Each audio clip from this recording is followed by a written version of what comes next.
Well, you know, as we talk about energy savings and the whole move towards a green building, when the green building movement started coming out, it was mainly done by people who were just trying to impose a process on the industry. And there was a lot of resistance by owners because, in fact, they thought and they looked at only their first cost for a building, and they saw they were going to have to spend, whether it was 4%, 5%, and you know, there were some people that claimed it would be 10% more to do a green building. What they failed to look at is that once you open the building, the economic savings that you will have will last for the life of the building. So if I reduce my operating cost 10%, well, it now becomes a business decision as far as how long does it take me to pay back for my investment.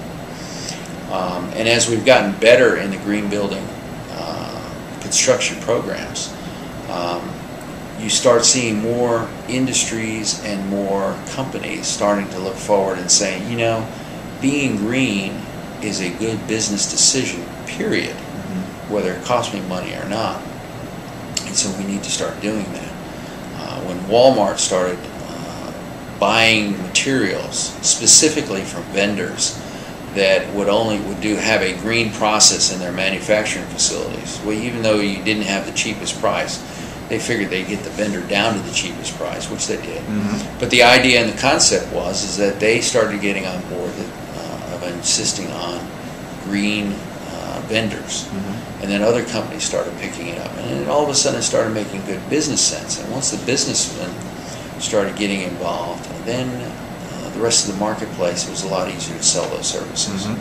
And in fact, you know, we've done a lot of resorts which look, you have to be green because you can't pay $1.50 or $3 a kilowatt for power on some of these islands. So you have to figure out different ways to produce power, different ways to produce water. You can't keep shipping in water. So you have to, how you deal with your waste with gray water and other things, and how you reuse things and minimize your trash. All those things are just good business.